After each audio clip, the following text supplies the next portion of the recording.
BNP Paribas, partenaire des plus belles histoires de Roland-Garros, aux côtés des ramasseurs de balles depuis plus de 50 ans.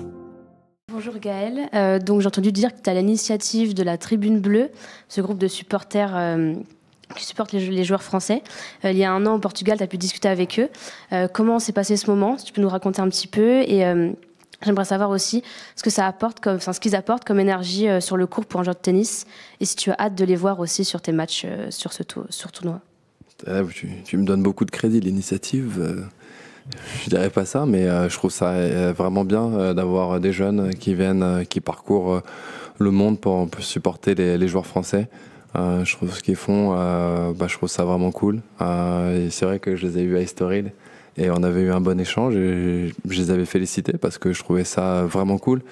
Ils apportent énormément d'énergie. Je pense que d'autant plus la nouvelle génération, on peut voir, ils se transcendent encore plus avec eux dans les tribunes, partout dans les tournois. Donc honnêtement, c'est génial ce qu'ils font, quoi.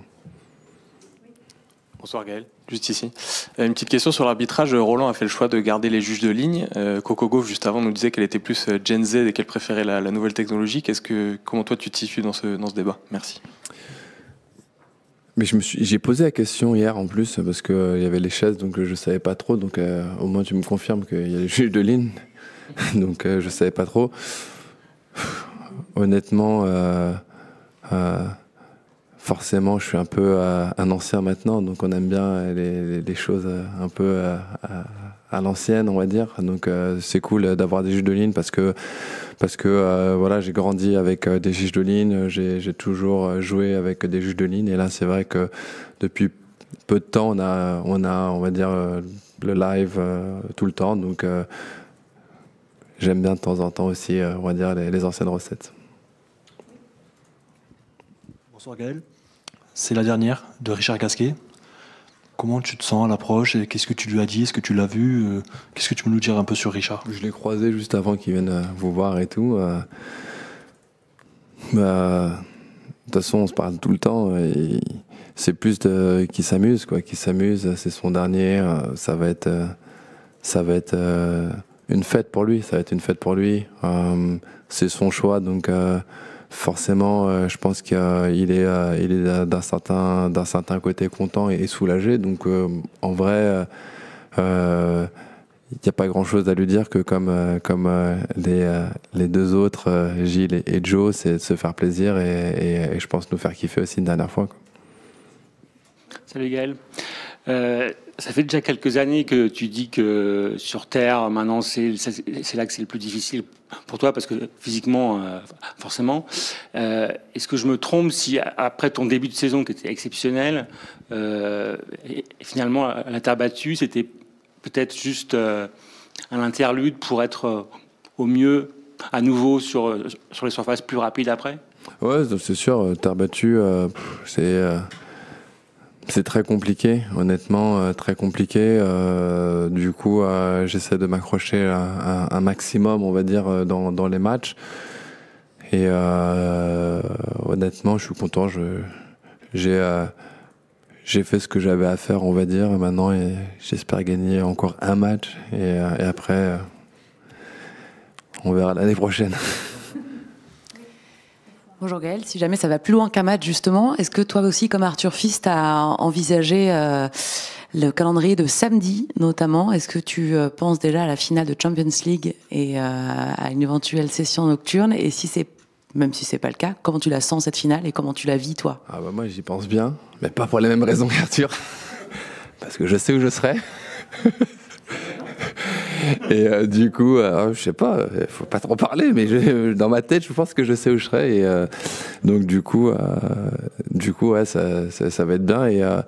Et en vrai, vu que je suis fan, je vais pas te dire qu'on va gagner, mais il faut faire attention parce que ils ont quand même fait une bonne Champions League aussi, nos adversaires. Et ils ont une belle équipe, ils ont une belle carte à jouer aussi, donc. Ils l'ont déjà gagné aussi, donc voilà, je pense que ça va être un match peut-être avec plein de rebondissements, mais au final, j'espère vraiment qu'on la remporte, quoi.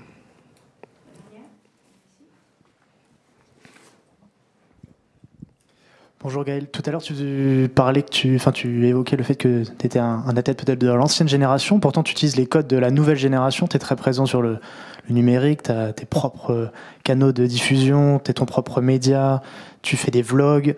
Tu peux nous parler de cette carrière parallèle que tu entreprends depuis quelques temps? Presque, tu es un peu pionnier sur le circuit ATP. Et est-ce que ça t'apporte aussi quelque chose d'autre en termes d'attractivité marketing? Parce que tu fais même des contenus sponsorisés pour l'occasion. Tu peux nous parler de tout ça? Ouais, écoute, pour moi, j'ai toujours été attiré par un peu ça. Peut-être de temps en temps trop précoce. Parce que en vrai, mon premier vlog, et je le dis à chaque fois, c'était quand même en 2012 pour annoncer que je jouais pas Roland-Garros. Et il est encore sur YouTube. C'est marrant, de temps en temps, je le regarde. Ça s'appelle Lamont Inside. C'est un vlog de 45 minutes où je montre pourquoi en fait je vais pas jouer Roland Garros, ma blessure au genou. Je montre mes entraînements. J'avais annoncé que je m'entraînais avec Marc Raquin. J'avais montré que j'étais allé voir qu'est-ce que j'avais fait. Et en fait, j'ai toujours été très proche, mais c'est sûr qu'en 2012, YouTube c'était différent pour le monde du tennis, c'est-à-dire même quand je dis pour le monde du tennis, c'est les coachs, mon agent, les personnes autour de moi, elle me dit mais qu'est-ce que tu fais en fait en vrai? Et je dis non mais franchement je trouve que c'est bien d'ouvrir un petit peu et dans ce milieu qui est un petit peu fermé, qui s'ouvre beaucoup maintenant, et je suis content avec la nouvelle génération qui laisse un petit peu entrer, et même je pense même les tournois restent un petit peu entrés. Je pense aussi parce qu'il y a d'autres sports qui le font, donc c'est un peu la norme du jour. Donc moi je m'éclate avec ça, d'être proche, on va dire, de mes fans, même de personnes qui sont curieuses de découvrir ce monde du tennis. Beaucoup plus facile à le faire, je pense, aussi malheureusement à mon grand âge, parce que maintenant j'ai pas trop de choses à cacher, mais je peux comprendre que des jeunes ils ont envie de cacher des petites choses, parce que on peut pas non plus tout montrer. Beaucoup plus facile de le faire parce que j'ai plus de pression du tout, donc pour moi c'est cool. Je suis moins à l'aise avec les sponsors, on va dire, je suis moins à l'aise, donc j'espère à chaque fois de faire des intégrations beaucoup plus naturelles. Bien sûr qu'on a des sponsors, mais comme on a des sponsors, tu vois, parce qu'on est joueur de tennis, et du coup, quand j'ai des collabs, on va dire, plus sur le numérique, c'est sûr qu'à chaque fois je demande, je veux que ce soit naturel, et surtout je veux me retrouver dans ce que je fais, donc assez souvent, je pense que tu verras des sponsors que j'utilise. Et c'est vraiment important que j'utilise moi-même et tout. Mais je pense pas que je parpine trop les sponsors. C'est pas trop ma DA, quoi. Salut Gaël. Est-ce que tu peux nous dire ce que tu as pu faire en termes de volume et qualité de travail depuis Madrid, et quel est ton niveau de certitude et d'incertitude avant ce Roland? Tu te connais bien avant les Roland, donc voilà. Je suis tombé malade à Madrid. J'ai eu quelques jours un peu plus durs, on va dire physiquement, donc j'étais un peu à l'arrêt. J'ai repris progressivement, fin de semaine, je pense, de Madrid, à retaper tranquillement, à me rentraîner. Je me suis rentraîné, pour ça j'ai pris un peu plus de temps, pas venir à Rome. J'avais quelques douleurs par-ci, par-là aussi, que c'était bien aussi de prendre un peu plus de temps, et Rome, ça me connaît, donc le choix était vite fait de pouvoir bien se préparer. Derrière, en ce moment, c'est là où je me ressens mieux. Je trouve que je tape bien la balle. Je tape très bien la balle. J'ai un peu de mal encore en match à me libérer. Quand je dis en match, c'est les matchs d'entraînement. Même si à Hambourg, je jouais très très bien à l'entraînement. Et justement, je me suis senti contre Fokina. Il manquait quelque chose parce que j'étais moins relâché, moins comme je m'étais entraîné entre guillemets, et en arrivant ici, pareil, je trouve que je tape très bien et j'ai encore un peu de mal dans les matchs d'entraînement. J'en profite aussi parce que j'ai eu un petit changement aussi, j'ai arrêté avec ma collaboration avec mon coach. J'allais l'annoncer, j'ai hésité à l'annoncer sur les réseaux sociaux, mais je me suis dit je vais le faire en conf de presse, c'est mieux. Donc forcément c'est un changement qui arrive à un moment un peu plus compliqué, on va dire, parce qu'avant Roland-Garros c'est jamais facile, mais voilà, on va dire, je m'entraîne plutôt bien, je me sens plutôt bien avec ça et plutôt relâché, donc j'espère que ça va le faire pour le premier match.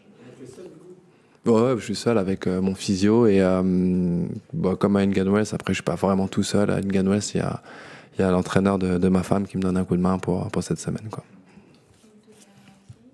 Oui, salut Gaël. Une petite question un petit peu décalée. Est-ce que tu as un avis sur les bandages de nez, les nose straps qui font un retour avec Alcaraz et Ruud? Toi, c'est quelque chose que tu as déjà songé à porter ou tu as un avis là-dessus? Bah pas trop, honnêtement. Je sais pas du tout en plus qu'est-ce que c'est. Enfin, pour être honnête avec toi, j'ai vu que je sais pas ce que c'est. J'ai pas forcément d'avis. Je suis désolé.